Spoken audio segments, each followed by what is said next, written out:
Zaman dahulu kala, di pantai timur Pulau Jawa, berdirilah kerajaan Klungkung yang dipimpin oleh Ratu Klungkung. Ratu Klungkung mempunyai seorang putra bernama Rupaksa dan seorang putri bernama Surati. Sayangnya, kerajaan Klungkung diserang dan berhasil direnggut oleh kerajaan Sindurejo yang dipimpin oleh raja bernama Prabu Menak Prakosa.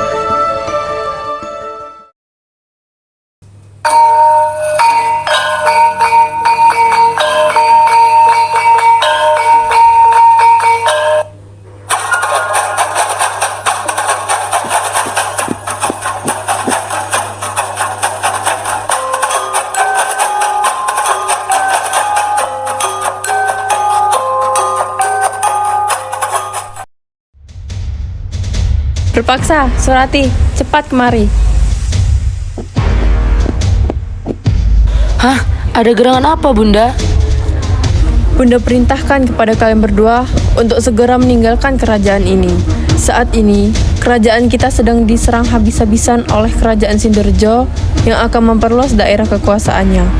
Kalian harus pergi. Ambillah perbekalan yang telah Bunda siapkan ini. Rupaksa, jaga adikmu. Apa? Jadi Bunda tidak ikut bersama kami? Bunda, apa yang sedang Bunda pikirkan? Bunda adalah seorang pemimpin. Bunda harus mempertahankan kerajaan ini sampai titik darah penghabisan. Sudahlah Surati, terpaksa. Tolong bawa adikmu pergi. Cepatlah. Tidak, Bunda. Ini tidak benar. Bunda!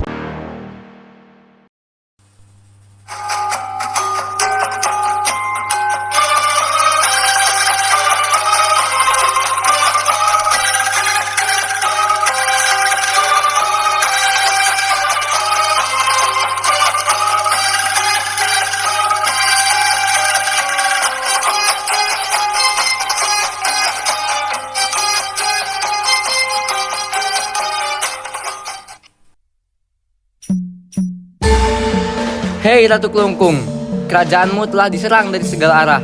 Menyerahlah sekarang juga. Tidak sepantasnya kerajaan ini dipimpin oleh seorang wanita sepertimu. Tidak akan pernah kuucap dari mulutku, aku menyerahkan kerajaan ini kepadamu. Baik, jika itu maumu, mati kau di tanganku. Tidak semudah itu aku menyerahkan kerajaan ini. Mari kita lihat, siapakah yang akan menang di pertempuran kali ini, Raden?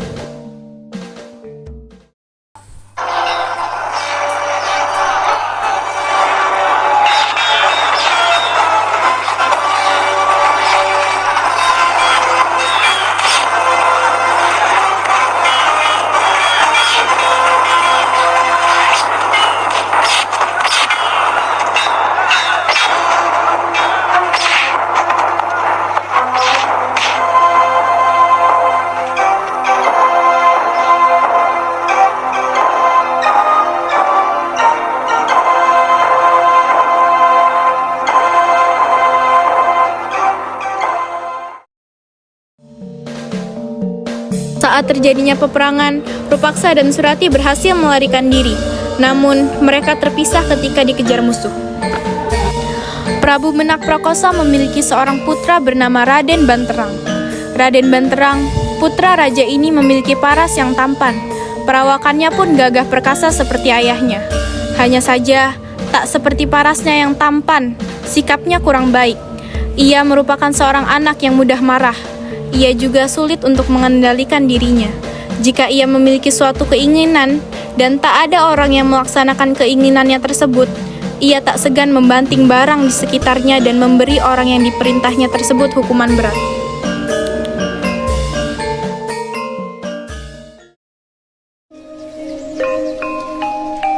Hei pengawal, cepat kemari. Siap, Tuan. Pagi ini, aku akan pergi berburu. Jadi, siapkan alat berburuku dan alat berburu kalian. Baik, Tuan.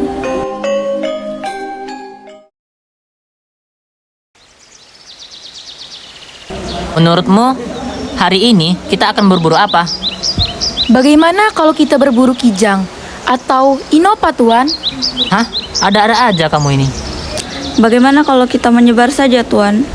Ide bagus itu. Kalau begitu, kita menyebar saja.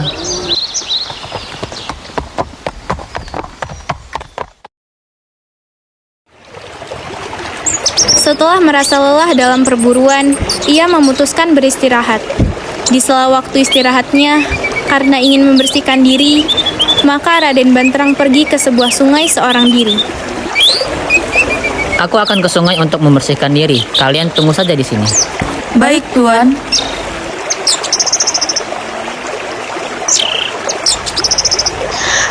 Arum, coba lihat, di sana buahnya sangat merah. Aku tidak bisa melihatnya.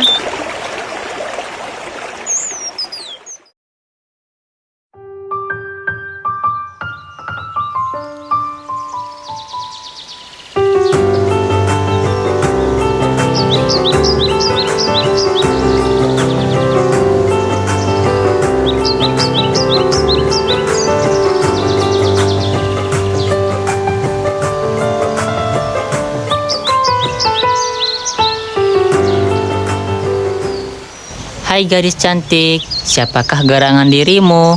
Apa yang kau lakukan di sini dan di mana rumahmu? Nama hamba Surati. Hamba adalah putri dari kerajaan Kungkung. Hamba di sini untuk berlindung dari kejaran prajurit dan menyerang kerajaan hamba. Sementara ibu hamba telah gugur jauh-jauh hari karena pertempuran tersebut. Mendengar cerita gadis tersebut, Raden Banterang merasa iba bercampur rasa bersalah. Terlebih karena ia tahu bahwa kerajaan yang menyerang kerajaan Klungkung adalah kerajaannya. Bahkan sebelum Raden Banterang pergi, ayahnya pun memberi kabar bahagia bahwa kerajaan Klungkung berhasil dikalahkannya.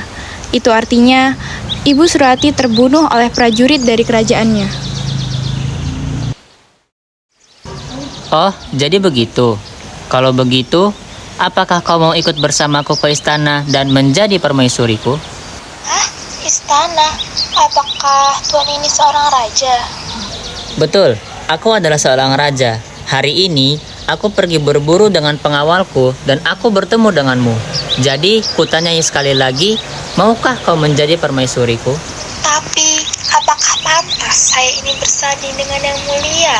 Tentu saja, kau adalah gadis tercantik yang pernah kutemui dan hanya kaulah yang ingin kujadikan permaisuriku. Dengan segala kerendahan hati, saya mau menerima lamaran ini. Tapi dengan syarat, yang mulia harus setia dan percaya sepenuhnya kepadaku. Dan apa boleh aku mengajak dayang-dayangku untuk tinggal di istanamu? Tanpa kau minta pun, aku pasti akan melakukannya. Baik, terima kasih Yang Mulia.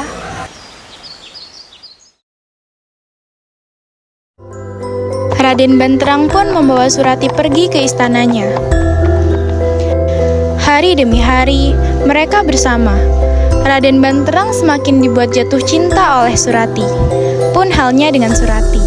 Hingga tiba suatu hari di mana Raden Banterang melamar Surati, dan gadis cantik itu menerima lamaran sang putra raja. Mereka pun akhirnya menikah.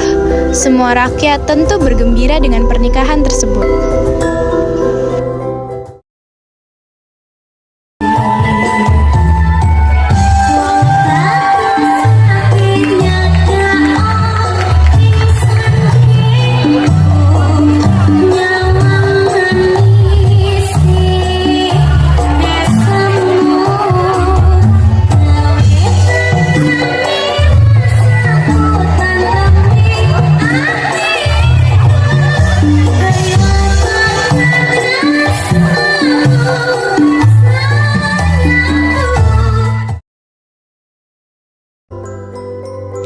Suatu hari di waktu sore, ketika Surati sedang berjalan di luar istana, kemudian ia tak sengaja bertemu seorang laki-laki dengan baju compang-camping. Surati merasa mengenalnya.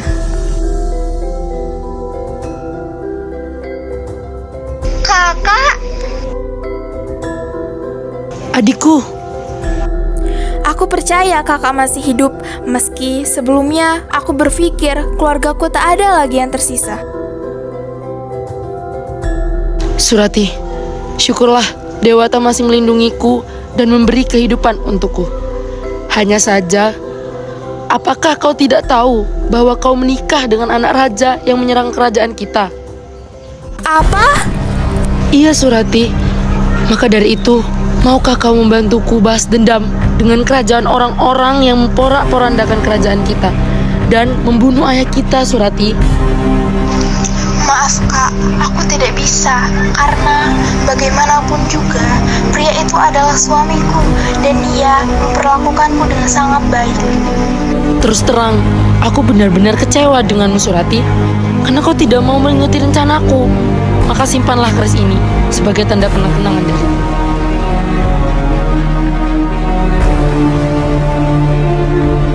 Kakak Surati pun pergi meninggalkan adiknya dengan perasaan kecewa.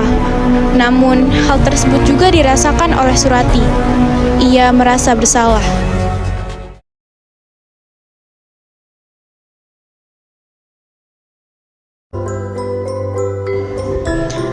Hidup Surati dengan suaminya, Raden Banterang, masih baik-baik saja. Hingga tiba suatu hari ketika Raden Banterang berburu di hutan, kemudian ia dihampiri oleh pengemis compang-camping. Pengemis tersebut mengatakan sesuatu kepada Raden Banterang. Maaf Raden, jika hamba yang hina ini mengganggu kesenanganmu.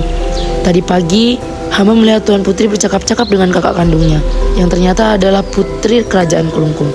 Kerajaan yang diserang dan digulingkan kekuasaannya oleh kerajaan Raden. Sepertinya Raden harus berhati-hati dengan istri Raden sendiri, karena ia merencanakan balas dendam. Apa? Tetapi tidak mungkin istriku seperti itu. Dia gadis yang sangat baik. Dendam bisa membuat murka, dan siapapun menjadi berubah dari sifat aslinya, Raden. Pengemis compang-camping tersebut pun menimpali lagi. Jika Raden tidak percaya perkataan hamba, pergilah, pulang dan lihat di bawah bantal istri Raden. Ada sebuah keris kerajaan Kelungkung.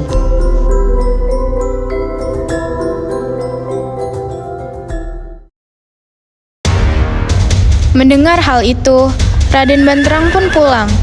Ia segera melihat di bawah bantal sang istri, dan ternyata benar, ada keris kerajaan Kelungkung. Ia pun segera mencari Surati dengan perasaan marah. Tanpa mendengar penjelasan Surati, Raden Banterang yang masih sangat marah menyeret istrinya itu ke tepi sungai. Ia pun segera menghakimi Surati saat itu juga. Dasar kau, istri tak tahu diuntung. Kau ingin balas dendam padaku, bukan? Apa maksudmu, suamiku? Apa benar kau ingin membunuhku dengan keris ini? Begitukah balasan Adinda kepada Kakanda? Kakanda, jangan asal tuduh Kakanda. Adinda tidak pernah punya maksud seperti itu. Lalu, untuk apa keris ini ada di bawah bantalmu, wahai Adinda? Keris, ini adalah kenang-kenangan dari kakak Dinda. Sungguh, Dinda tidak pernah berpikir untuk membunuh Kakanda sekalipun. Bahkan, Adinda rela mati demi keselamatan Kakanda. Cukup, aku tidak percaya lagi kepadamu. Aku sangat kecewa denganmu, Kakanda. Kamu sudah melanggar janjimu. Baiklah, kalau kau tidak percaya padaku, sekarang coba lihat sungai itu. Jika ketika aku melompat ke sana baunya harum, artinya aku tidak berbohong. Namun, jika ketika aku melompat ke sana baunya busuk, artinya aku berbohong.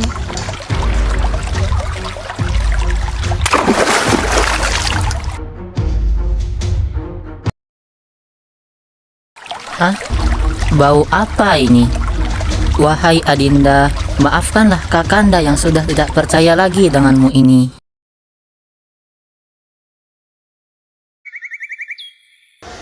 Dari sanalah kota itu kemudian dikenal dengan nama Banyuwangi, atau dalam bahasa Indonesia berarti air harum.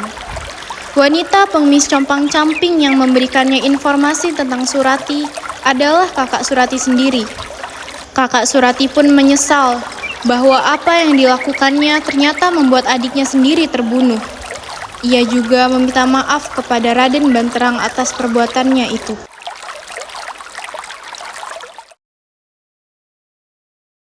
Amarah dan balas dendam bukan suatu penyelesaian masalah yang baik. Amarah dan balas dendam hanya akan membuat diri kita merugi dan orang lain yang tidak bermasalah menanggung akibatnya. Bahkan, amarah dan balas dendam juga hanya akan menimbulkan masalah baru. Jadi, kendalikanlah marah dan hilangkan niat untuk balas dendam. Jika ada di antara Anda yang memiliki rasa kesal dan marah dengan seseorang,